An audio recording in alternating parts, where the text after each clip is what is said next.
To be a vegetarian is to disagree with the course of things today. Starvation, cruelty, we must make a statement against those things, and vegetarianism is my statement, and I think it's a strong one. That was a quote said by American-Polish writer Isaac Singer. I have personally been a vegetarian for a little over 4 years. I decided to cut meat from my diet after watching a documentary of the animal abuse that occurs in these mass meat farms. After becoming a vegetarian, I've also personally experienced the many health benefits. And I've also been able to learn a lot about the benefits that this diet has on our environment as well. The purpose of my speech today is to inform you of the many benefits having a vegetarian diet can have, not just for your body, but for your environment too. This is an important topic for everyone, because how we treat our bodies has a huge impact on our future, not to mention the large impact limiting meat has on our environment. For many of us, this is the planet our kids and grandkids will grow up in one day, so we should probably take care of it. For my speech, I would first like to talk about the positive impact having a plant-based diet has on our environment and the not-so-positive impact meat farms have. Then I would like to discuss how we can do small changes in our diet that help our environment, but also help our bodies. So first, what is the problem? One of the biggest problems with how much meat most people are consuming is the effect it has on our planet. If the world decided to consume less meat, it would cut down greenhouse gases that are being released into our environment by half the amount we are releasing now. According to a life cycle assessment done by Sharon Palmer, a registered dietitian and nutrition writer, it reported that the greenhouse gas emissions for a vegan diet are 41.7% lower compared to non-vegetarians. The study done by Sharon Palmer is the accumulation of more than 50 years of research conducted to examine health factors among different diets and certain habits, such as smoking. In 2010, the United Nations Environment Program issued an environmental impact report, mainly focusing on the causes of the negative impacts on the environment. Agriculture was placed as the main contributor to the decrease of resources. In 2014, it was cited that agriculture accounts for 70% of the Earth's fresh water, 38% of total land use, and 19% of global greenhouse gas emissions. It's not surprising to find that half the crops produced were given to livestock. To meet this mass demand of animal products, there has been large opportunities in the field of animal agriculture. Small local farms have been replaced with feedlots and assembly line slaughterhouses. This is a large contributor to the negative impact on our environment. Most Americans tend to eat without thought, but this causes larger problems than ourselves. The burning of fossil fuels during food production contributes to the overwhelming amounts of gases being released into our environment. It has emitted to 3/4 of a ton of carbon dioxide. That amount is 1/3 of the average greenhouse gas emissions from our personal cars. The average American diet requires the production of an extra 1.5 tons of carbon dioxide.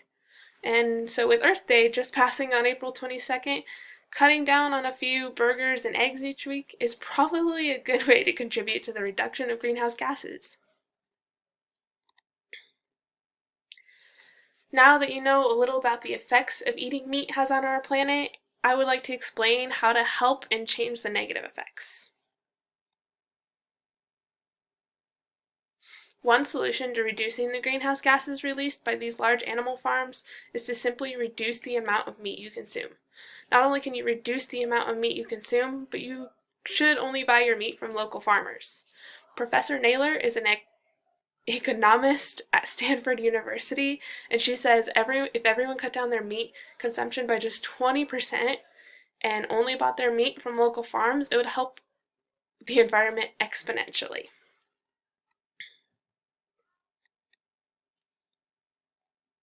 So this is a good solution because it gives everyone the option for their diet. I personally think that being a vegetarian is a good option for me, but not everyone would agree.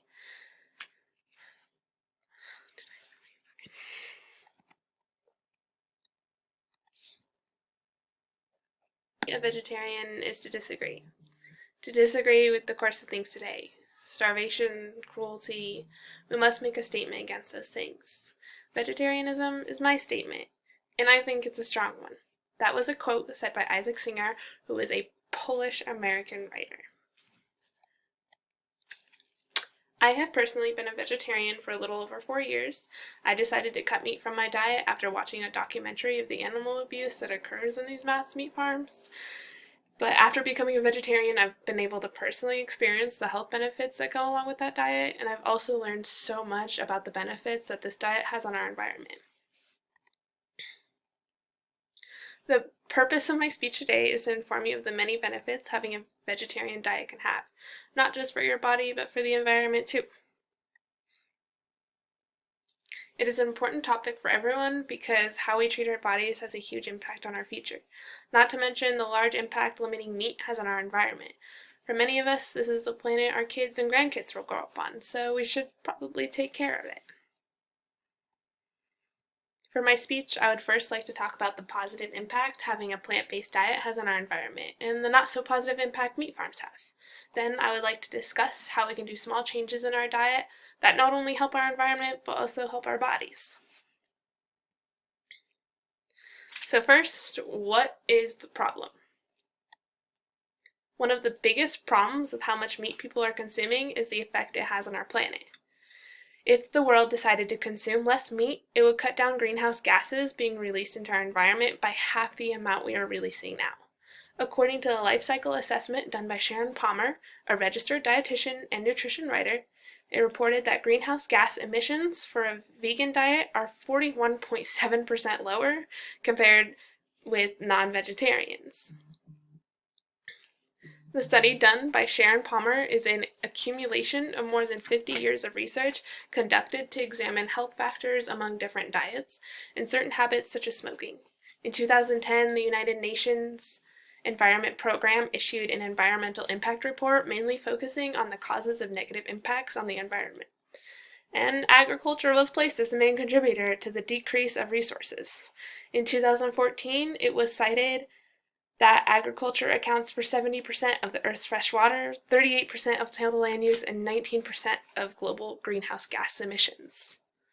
It's not surprising to find that only half the crops produced were given to raise livestock.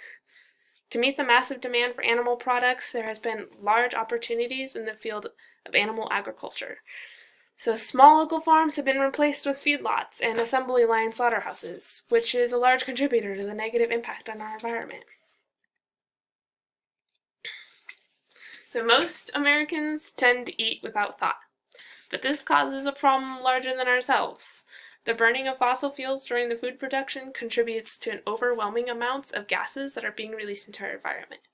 It has emitted to 3/4 of a ton of carbon dioxide. That amount is about 1/3 the average greenhouse gas emissions from our personal cars. The average American diet requires the production of an extra 1.5 tons of carbon dioxide. So with Earth Day just being in April, maybe cutting down on a few burgers and eggs each week is a good way to celebrate.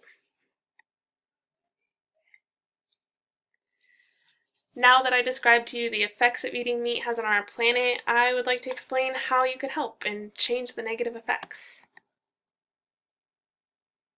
One solution to reducing greenhouse gases released by these animal farms is to simply reduce the amount of meat you consume. Not only can you reduce the amount of meat you consume, but you should also only buy your meat from local farmers. Professor Naylor is an economist at Stanford University, and she says if everyone cut down their meat consumption by 20% and only bought their meat from local farms, it would help the environment exponentially. This is a good solution because it gives everyone an option for their diet. I personally think that being a vegetarian is the best option for me, but not everyone feels that way. By simply buying your meat from local farmers, everyone is still able to enjoy the food they want while supporting local businesses and cutting down on greenhouse gas emissions.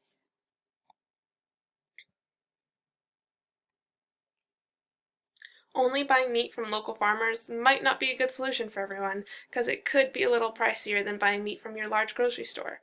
Not everyone can afford the prices of going to a local farmer, and that is understandable. But if you cut down on how much meat you consume, it could possibly even out. Okay.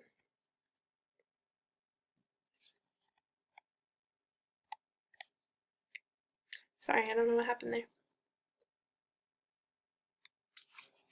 Here are some examples of how changing your diet could have such a large impact on our environment compared to other changes.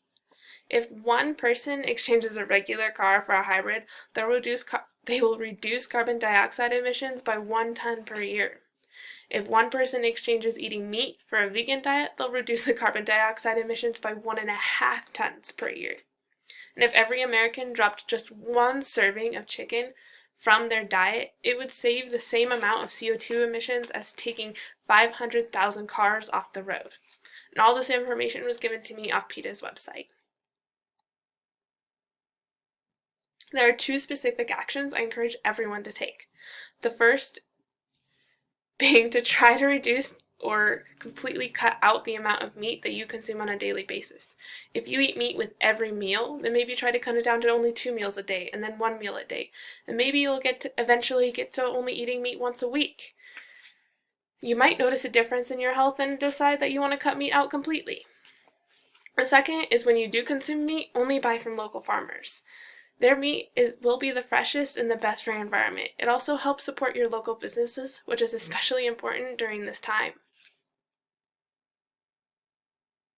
During the course of my speech, I talked about the problem of increased meat consumption and a couple ways we can solve this problem. This is an important topic not only for our future selves, but also our future families. With so many benefits to removing meat from your diet, it's a wonder why everyone hasn't made the change in their own diet. If more people were able to cut meat out by just half the meat they consume and only buy from small local farms, we could run large animal farms out of business, helping lower greenhouse gases released into our environment, while at the same time creating a better life for future animals as well as ourselves. Studies show that those who eat meatless diets are healthier and sometimes happier. Together, we can make a difference in our environment with small changes that add up over time.